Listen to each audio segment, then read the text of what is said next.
وأشهد أن لا إله إلا الله وحده لا شريك له وأشهد أن محمدا عبده ورسوله أما بعد فأعوذ بالله من الشيطان الرجيم بسم الله الرحمن الرحيم الحمد لله الذي أنزل على عبده الكتاب ولم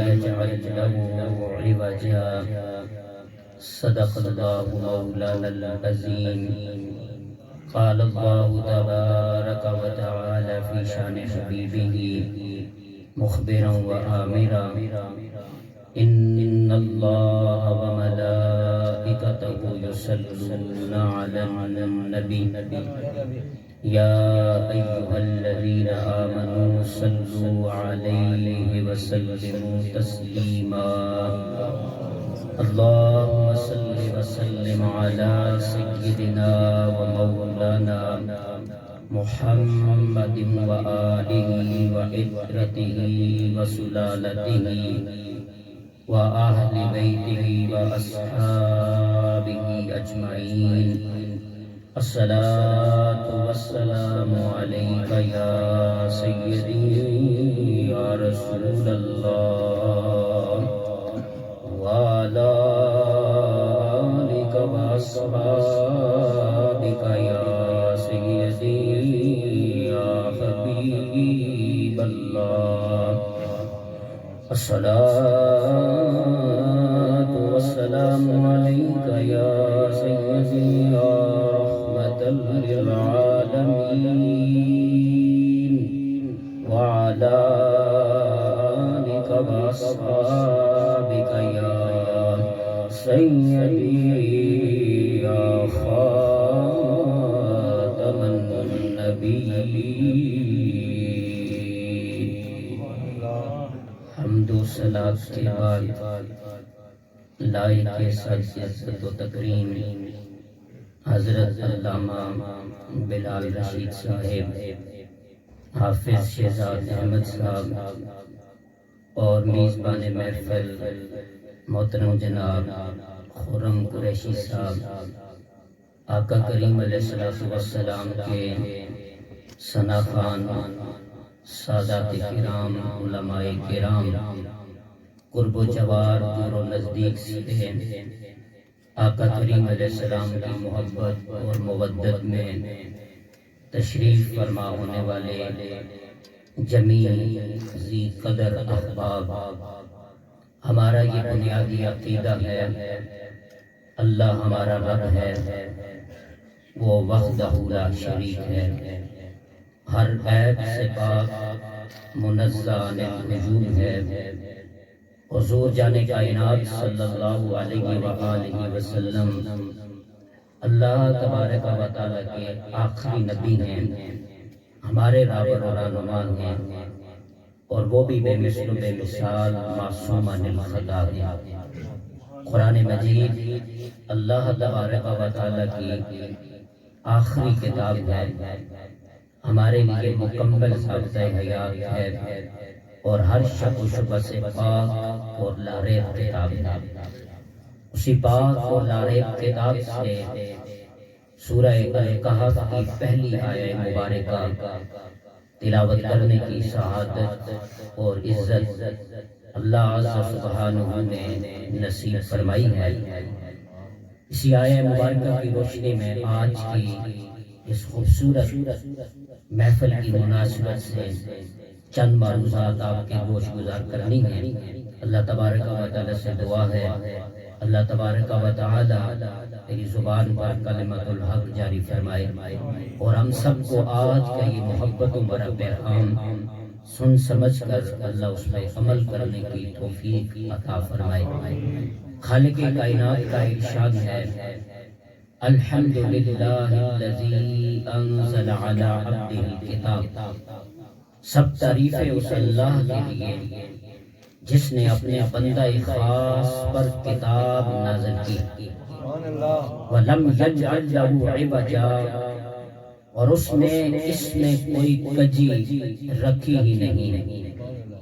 میلاد کا جو دلچسپ نقطہ ہے وہ یہاں سے پوچھتا ہے کہ اس سے جو پہلی سورہ مبارکہ ہے وہ سورہ بنی اسرائیل ہے، اس کا آغاز لفظ سبحان سے ہوتا ہے، اور اس سورہ مبارکہ کا آغاز الحمد سے ہوتا ہے۔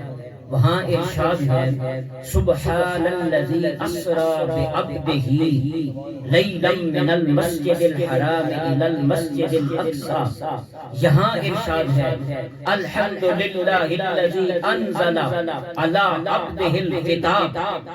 آئمہ تفسیر نے یہاں پہ جو نقطہ لکھا وہ میں آپ تک پہنچانا چاہوں گا کہ بنی اسرائیل کی پہلی آیہ مبارکہ میں خالق کائنات نے مصطفیٰ کے کامل ہونے کی بات کی ہے، اور سورہ کہف میں مصطفیٰ کے کامل گر ہونے کی بات کی ہے کہ میرے مصطفیٰ کامل ہیں، صرف کامل نہیں، کامل بنانے والے بھی ہیں، کامل بنانے والے بھی ہیں۔ ویسے تو مصطفیٰ کریم صلی اللہ علیہ نبینا و علیہ السلام کو اللہ تبارک و تعالی نے جو شان عطا کی وہ کامل تھی، وہ اکمل تھی، لیکن اس آیہ مبارکہ میں جس میں معراج کا سفر بیان ہو رہا ہے، اس میں کامل ہونے کا معنی ندرت رکھتا ہے، اپنے اندر گہرائی رکھتا ہے۔ معنی یہ ہے کہ خالق کائنات نے مصطفیٰ کریم کو جو بھی کمال عطا فرمایا تھا، اس رات ہر کمال کو بھی اللہ نے کمال عطا کر دیا، ہر کمال کو بھی اللہ نے کمال عطا کر دیا۔ میرے آقا کو بے شمار اللہ نے شان عطا فرمائی۔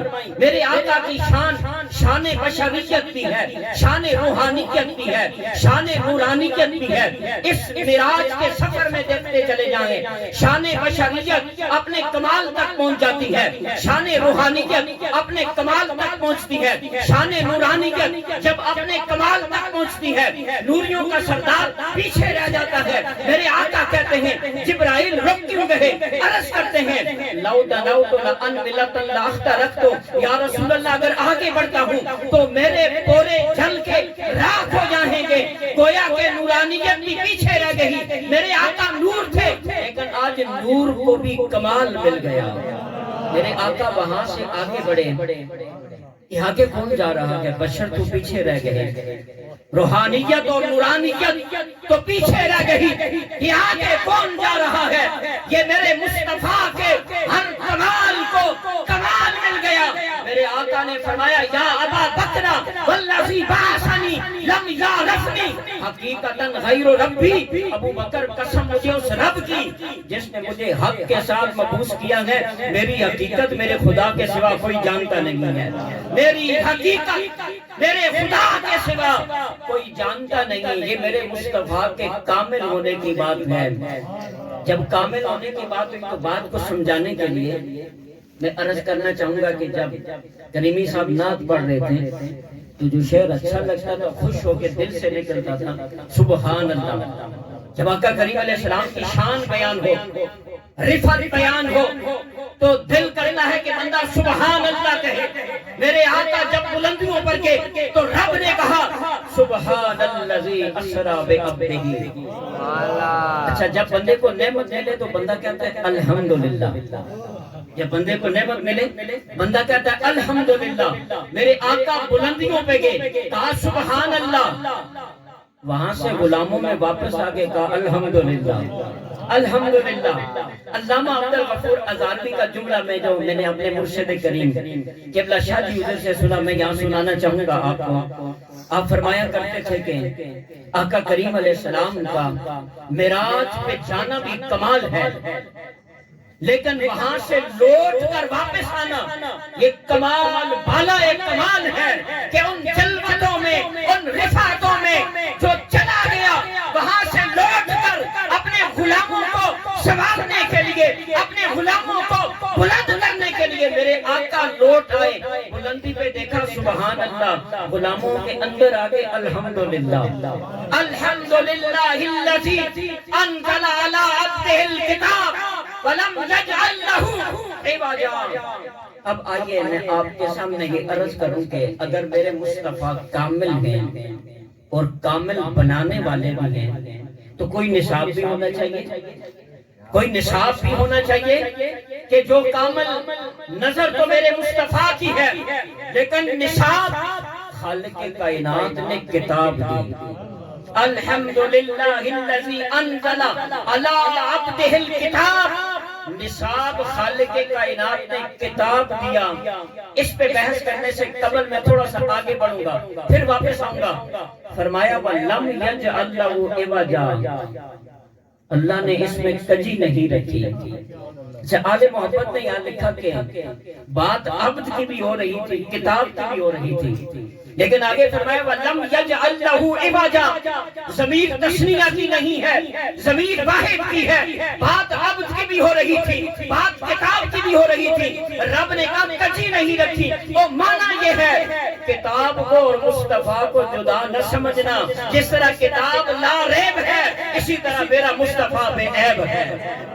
جس طرح کتاب لا ریب ہے، اس کا کوئی بدل نہیں، کوئی مثل نہیں، اس میں کوئی شک نہیں، اس میں کوئی شبہ نہیں، اس طرح مصطفیٰ بھی بے مثل و بے مثال ہے، بے عیب ہے، اس کو بھی اپنے جیسا نہ سمجھنا۔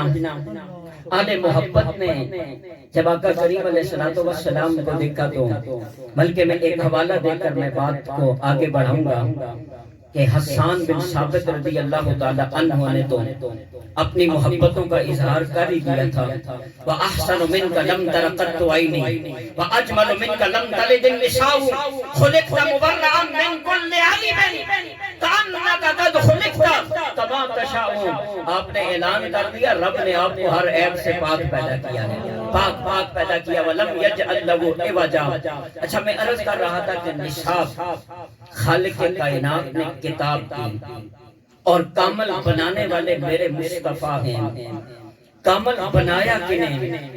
جو میرے آقا کریم علیہ السلام کی نگاہوں کے سامنے آگے اور محبت سے چہرہ وضحا دیکھ کر کلمہ شہادت پڑھ لیا، رب کائنات نے انہیں کامل بنا دیا۔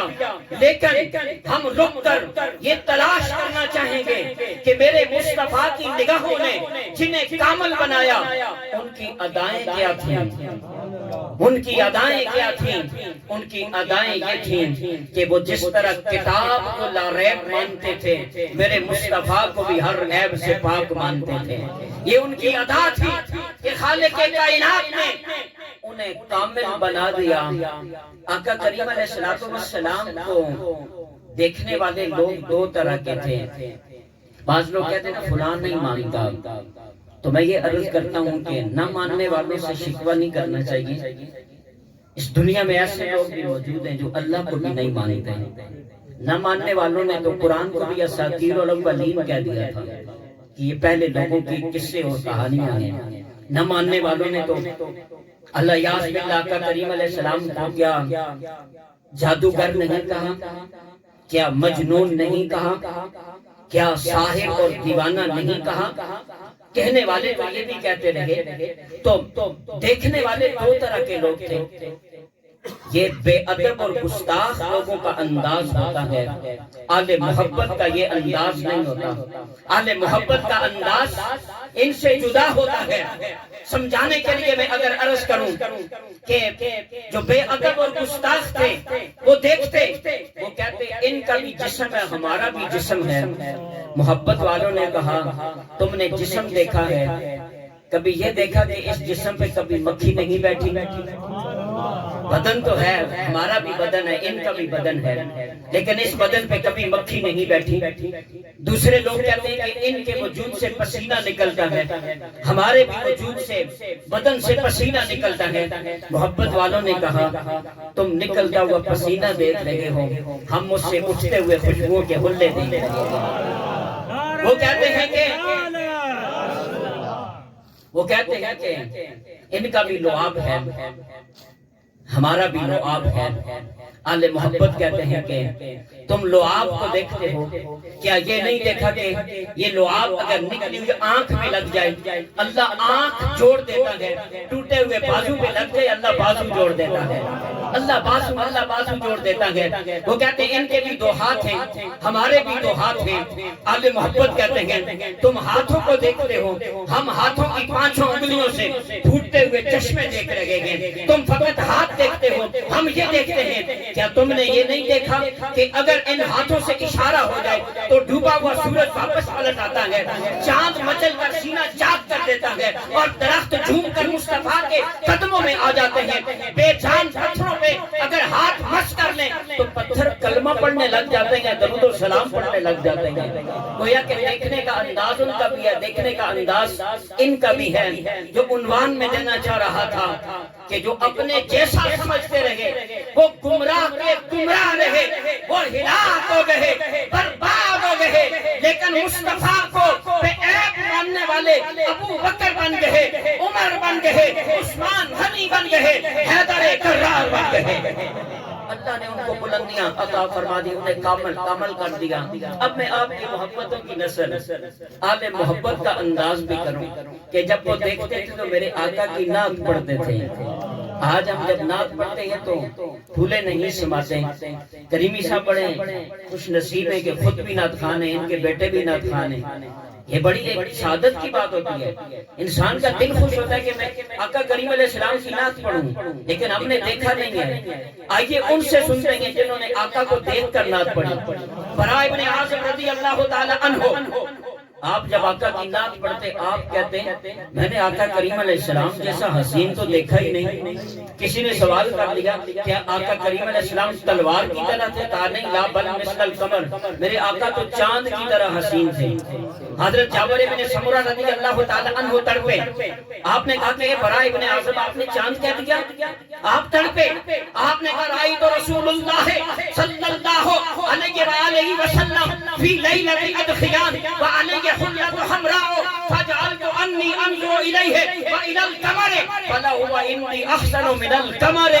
آپ فرماتے ہیں 14ویں کا چاند چمک رہا تھا، چاندنی رات تھی، آقا کریم علیہ السلام سرخ حلہ کر کے، سرخ لباس جیب تن کر کے آرام فرما رہے تھے۔ میں کبھی 14ویں کے چاند کو دیکھتا، کبھی آمنہ کے لال کو دیکھتا۔ فیصلہ نہیں ہو رہا تھا کہ وہ چاند حسین ہے یا چہرہ بددہا زیادہ حسین ہے۔ جابر بن سمرہ نے خود ہی فیصلہ سنا دیا، فَلَهُوَ إِنْدِي أَحْسَنُ مِنَ الْقَمَرِ، چاند سے میرے آقا بڑھ کر حسین ہیں، چاند سے بڑھ کر میرے آقا زیادہ حسین ہیں۔ حضرت ابو ہریرہ تڑپے، آپ نے جب میرے آقا کے چہرے کو دیکھ کر نعت پڑھی نا، آپ فرماتے ہیں ما رأیت شیئا احسن من رسول اللہ صلی اللہ علیہ وآلہ وسلم، میں نے حضور علیہ السلام سے بڑھ کر کسی کو حسین دیکھا ہی نہیں۔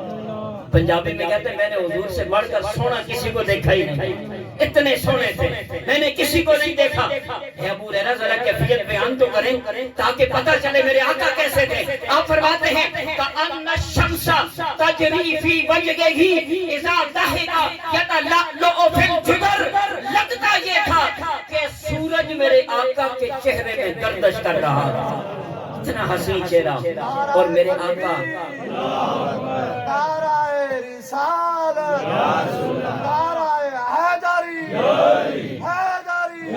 میرے آقا جب مسکراتے ابو ہریرہ کہتے ہیں کہ دیواریں بھی روشن ہو جایا کرتے تھے، کتنا حسن ہوگا۔ میں اس حوالے کی آخری روایت آپ کو سنانا چاہوں گا، متفقن علیہ بخاری کی روایت اور مسلم کی روایت۔ حضرت انس بن مالک رضی اللہ تعالی عنہ فرماتے ہیں کہ آقا کریم علیہ السلام کے مرض وصال کی یہ بات ہے کہ حضرت ابوبکر صدیق رضی اللہ تعالی عنہ کی اقتداء میں پیر کا دن صحابہ نماز پڑھ رہے تھے۔ آقا کریم علیہ السلام کو تھوڑا افاقہ ہوا تو آپ نے اپنے حجرہ کا جو پردہ ہے وہ سرکایا اور کھڑے کھڑے ہمیں دیکھنے لگے۔ اب صحابہ کیفیت بیان کرتے ہیں، انس بن مالک کہتے ہیں کہ ہم نے جب آقا کریم علیہ السلام کا چہرہ دیکھا کأن وجہہ ورقۃ مصحف، لگتا یہ تھا کہ حضور کا چہرہ ایسے ہے جیسے قرآن کے اوراق کھڑے ہوئے ہیں۔ اور آقا کریم علیہ السلام نے ہمیں دیکھ کر تبسم فرمایا۔ فرمایا، خوش ہوئے۔ یا میں چند لمحے رک کر تربیت کی ایک بات کرنا چاہوں گا۔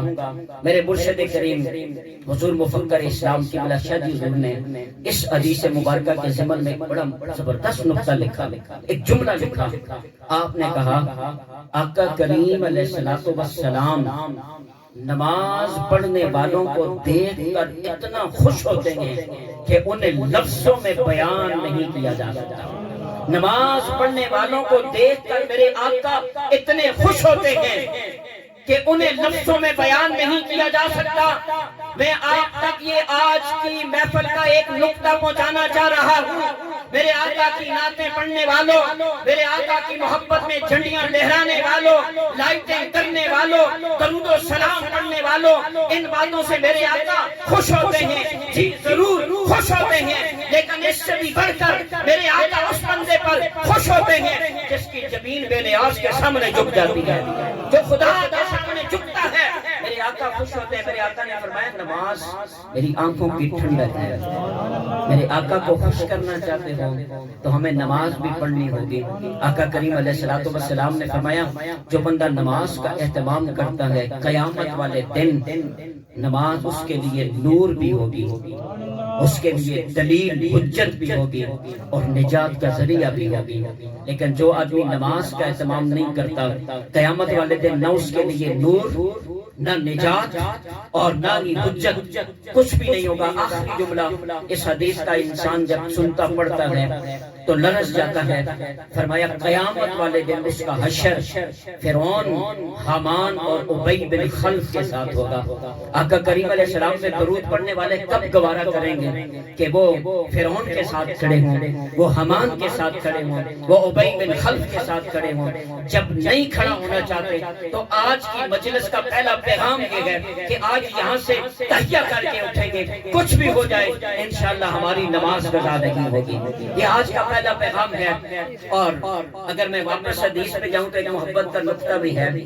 آپ صحابہ فرماتے ہیں کہ لگتا یہ تھا کہ آقا کریم علیہ السلام کا چہرہ جیسے قرآن کے اوراق کھلے ہوں۔ ایک جملہ میں دے رہا ہوں، حدیث کا جملہ ہے۔ فرمایا کہ آقا کریم علیہ السلام کے دیدار کے شوق میں قریب تھا کہ نماز توڑ دیتے، چہرہ والضحیٰ کی زیارت اور شوق میں قریب تھا کہ نماز توڑ دیتے۔ ابو بکر ایڑیوں کے بل پیچھے ہٹنے لگ گئے، شاید آقا تشریف لا رہے ہیں۔ میرے آقا نے فرمایا نماز جاری رکھو۔ اچھا میں رک کر یہ کہنا چاہوں گا، صحابہ نے کہا کہ ہم نماز توڑ دیتے ہیں، نماز توڑ دیتے ہیں، نماز چھوڑ کے چہرہ والضحیٰ دیکھنا، نماز چھوڑ کر چہرہ والضحیٰ دیکھنا۔ پتہ یہ چلا کہ نماز ٹوٹی نہیں۔ دوران نماز چہرہ والضحیٰ کی زیارت کرنا، ان جلووں کو محفوظ کر لینا، ابو بکر کا مصلی چھوڑ کے پیچھے آ جانا، پھر آگے بڑھ جانا، پتہ چلا کہ نماز ٹوٹتی نہیں۔ ایک جملہ کہہ رہا ہوں، پسند آئے تو واپس کر دینا، سمجھ آئی مصطفیٰ کا خیال آ جائے نماز ٹوٹتی نہیں، کامل ہو جاتی ہے، نماز کامل ہو جاتی ہے۔ صحابہ کرام رضوان اللہ تعالی علیہم اجمعین صرف نعتیں نہیں پڑھتے تھے، میرے آقا کریم علیہ السلام کی عزت اور ناموس کی خاطر اور الہ کلمت الحق کی خاطر اگر جان دینی پڑتی جان دے دیتے تھے، اگر اولاد دینی پڑتی اولاد قربان کر دیتے تھے۔ حضرت زید بن دسنہ رضی اللہ تعالی عنہ آقا کریم علیہ السلام کے صحابی ہیں، کافروں نے انہیں قید کر لیا۔ صفوان بن امیہ جس کے کچھ لوگ بدر میں قتل ہو گئے تھے، اس نے زید بن دسنہ کو خریدا اور مکہ لے گیا۔ جب مکہ پہنچا تو اپنے غلام کو بلایا اور کہا حرم سے باہر لے جا کر انہیں قتل کر دو تاکہ کچھ تو بدلہ ہو جو ہمارے بڑے مارے گئے تھے بدر میں۔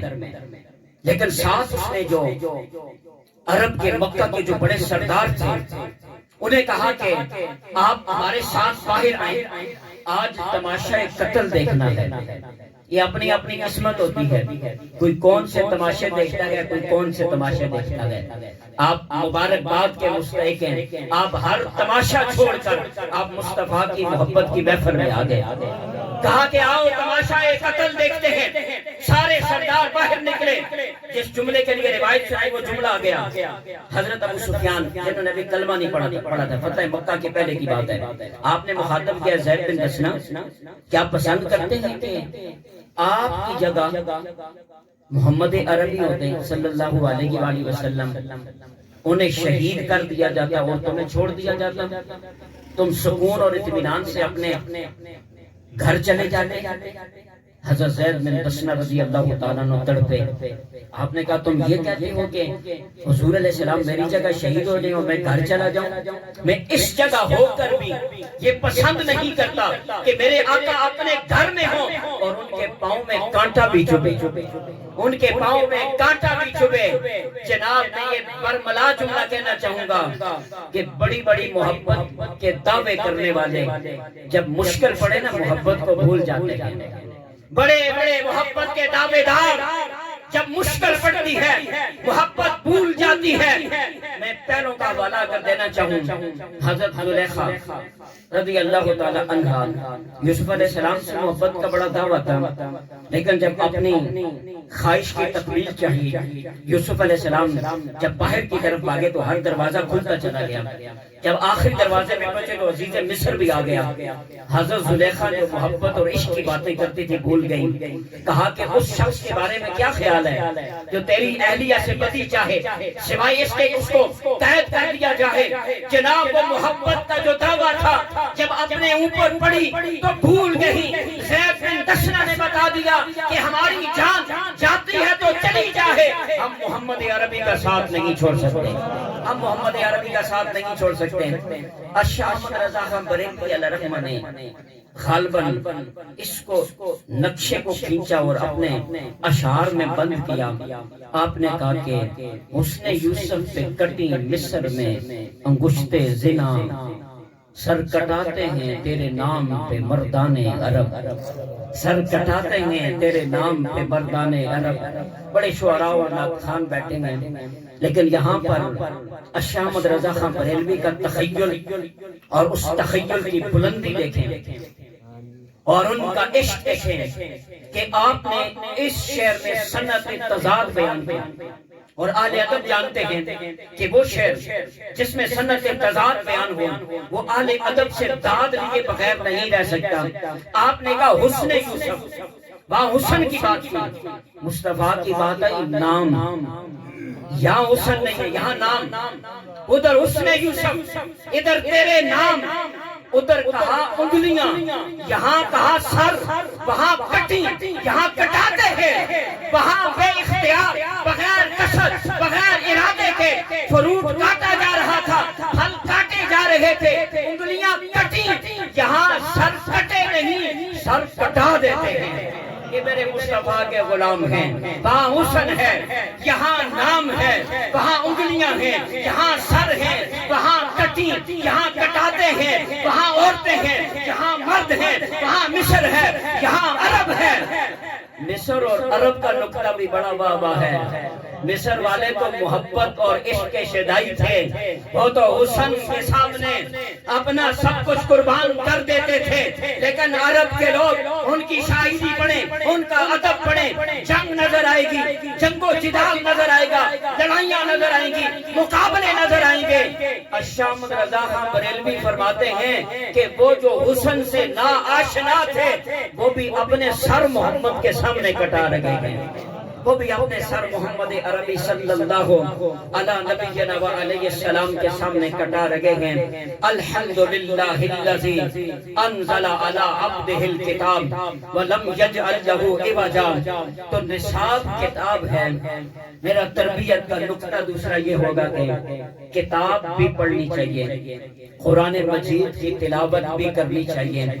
حضرت ابو ہریرہ رضی اللہ تعالی عنہ روایت کرتے ہیں، آقا کریم علیہ السلام نے فرمایا جس گھر میں قرآن پڑھا جائے وہ گھر اہل خانہ پر کشادہ ہو جاتا ہے، وہاں رحمتوں کے فرشتوں کا نزول ہوتا ہے، وہاں سے شیطان بھاگ جاتے ہیں، رحمت کے فرشتے ڈیرے جما لیتے ہیں۔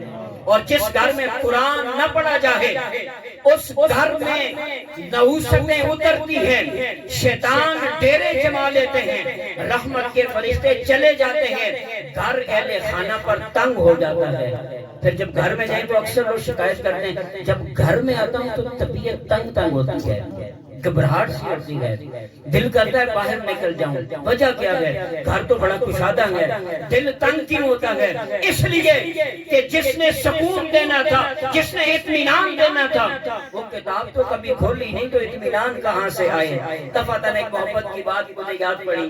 حضرت جنید بغدادی رحمۃ اللہ تعالی علیہ قرآن مجید کی تلاوت کر رہے تھے اور دیکھ کر رہے تھے۔ ایک شخص گزرا، اس نے کہا کہ اے جنید بغدادی، آپ اتنے اونچے آدمی ہیں، آپ قرآن دیکھ کر پڑھ رہے، آپ تو زبانی پڑھا کریں۔ ہوتے نا کچھ لوگ ہر بات میں اعتراض، آپ زبانی آپ پڑھا کریں، زبانی آپ دیکھ کر پڑھ رہے۔ جنید بغدادی زاروں کے تار رونے لگ گئے، کہا حضور گستاخی ہوگی، معاف کرنا۔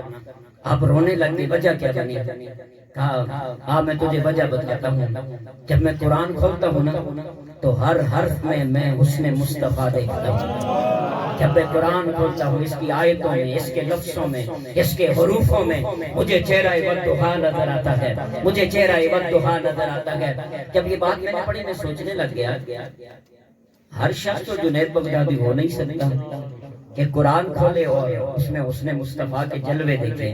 اب اس کے لیے بھی کچھ ہونا چاہیے۔ تو دفعتاً مجھے حوالہ یاد آیا کہ رب نے کتاب کو مصطفیٰ کے ساتھ جوڑا تھا۔ میرے مصطفیٰ کریم نے اعلان فرما دیا، انی تارکن فیکم الثقلین، میں تم میں دو بھاری چیزیں چھوڑ کے جا رہا ہوں۔ انی تارکن فیکم الثقلین ما ان تمسکتم بہ لن تضلوا بعدی احدہما اعظم من الاخر، کتاب اللہ حبل ممدود من السماء الى الارض وعترتی اہل بیتی ولن یتفرقا حتی یردا علی الحوض فانظروا کیف تخلفونی فیہما، او کما قال النبی صلی اللہ علیہ وسلم، فرمایا دو بھاری چیزیں چھوڑ کے جا رہا ہوں، اگر میرے بعد انہیں مضبوطی سے تھام لوگے کبھی گمراہ نہیں ہوگے۔ ایک اللہ کی کتاب ہے، دوسری میری عطرت ہے، دوسری میری اولاد ہے، یہ دونوں آپس میں جدا نہیں ہوں گے یہاں تک کہ حوض کوثر پر دونوں اکٹھے میرے پاس آئیں گے۔ فانظروا کیف تخلفونی فیہما، تم دونوں غور کرو، تم ان دونوں کے ساتھ تمہارا تعلق کیا ہے؟ قرآن کے ساتھ اور میری اولاد کے ساتھ، یہ میرے آقا جوڑ کے گئے ہیں۔ دنیا کی کوئی طاقت نے جدا نہیں کر سکتی۔ جدا کرنے والوں نے کیا زور نہیں لگایا؟ جناب یزید نے ایڑی چوٹی کا زور لگایا کہ قرآن اور حسین الگ الگ ہو جائیں۔ حسین نے کہا علی اکبر بھی قربان ہے، قاسم بھی قربان ہے، اور علی اصغر بھی قربان ہے، یہ لوگ میری جان بھی قربان ہے۔ سر تن سے جدا ہو گیا، سر سے آواز آ رہی تھی قرآن پڑھنے کی۔ حسین نے بتا دیا اے وقت کے یزید سن لے، تو اپنی طاقت لگا، قرآن اور اولاد رسول کو جدا کر دے۔ تو سر تو جدا کر سکتا ہے لیکن قرآن سے ہمارا تعلق جدا نہیں کر سکتا، قرآن سے ہمارا تعلق جدا نہیں کر سکتا، قیامت تک یہ جدا نہیں ہو سکتے۔ تو نقطہ دینا چاہ رہا تھا وہ یہ ہے، قرآن بھی پڑھیں اور حضور علیہ السلام کی آل کا کوئی شہزادہ سچا سچا سونا سید اگر نظر آ جائے، کبھی اس کے چہرے کی زیارت بھی کر لیں، کبھی قرآن پڑھ لیں کبھی زیارت کر لیں، کبھی قرآن پڑھ لیں کبھی زیارت کر لیں، زندگی سمر جائے گی، گمراہ نہیں ہوں گے۔ کہ میرا جملہ نہیں، میرے آقا کا جملہ ہے کہ ان دونوں کو اگر مضبوطی سے تھام لوگے کبھی گمراہ نہیں ہوگے۔ بس میں آخری ایک بات اور نصیحت کی کرنا چاہوں گا۔ ہماری گفتگو کا خلاصہ جو سبق ہمیں ملے، پہلا سبق قرآن کو لا ریب ماننا ہے، دوسرا سبق حضور نبی رحمت صلی اللہ علیہ وآلہ وسلم کو بے عیب بے مثل و بے مثال ماننا ہے، تیسرا سبق آقا کریم علیہ السلام سے ٹوٹ کر محبت کرنی ہے، چوتھا سبق نماز کبھی نہیں چھوڑنی، پانچواں سبق ہر روز قرآن مجید کی تلاوت کرنی ہے، ایک آیت ہی کیوں نہ ہو، ایک رکوع ہی کیوں نہ ہو۔ مجھے وہ ایک بابا کبھی نہیں بھولتے، وہ میں نے دیکھا کہ وہ قرآن کھول کے نا زاروں کے تار رو رہے ہیں۔ میں نے کہا بابا جی آپ قرآن کھول کے رو رہے ہیں، وجہ کیا ہے؟ کہا میں نے قرآن پڑھا نہیں ہے تو آج دیکھتا ہوں پڑھ سکتا نہیں، تو بس دیکھ کے صرف زیارت ہی کر لیتا ہوں۔ جناب کچھ محبت والے ایسے بھی ہوتے ہیں جو محبت سے زیارت کر لیں، اللہ انہیں وہ لذت عطا کرتا ہے جو پڑھنے والوں کو بھی لذت عطا نہیں ہوتی۔ بات تو ساری محبت کی ہوتی ہے، جو قرآن مجید کی تلاوت۔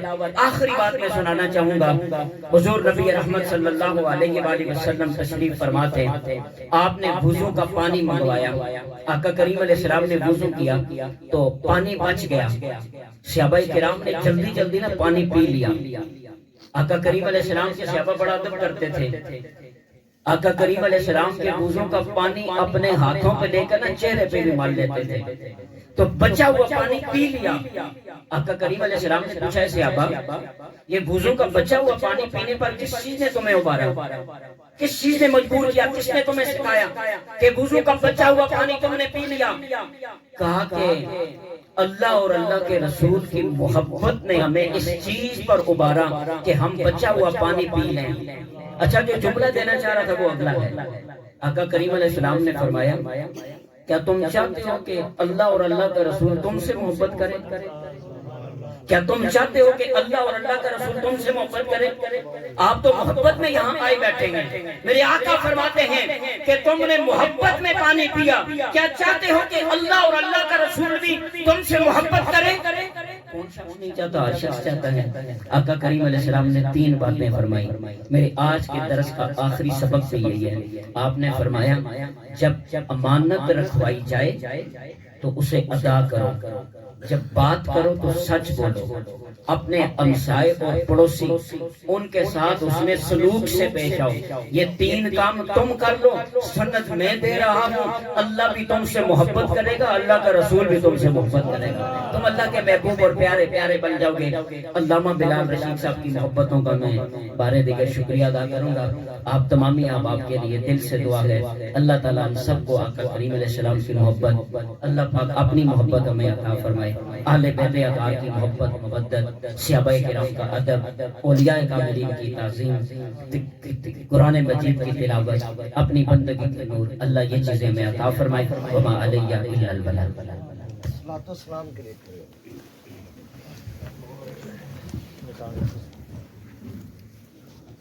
یا نبی سلام علیکہ، یا رسول سلام علیکہ، یا حبیب سلام علیکہ، یا حبیب سلام علیکہ، صلوات اللہ علیکہ، صلوات اللہ علیکہ، یا رسول اللہ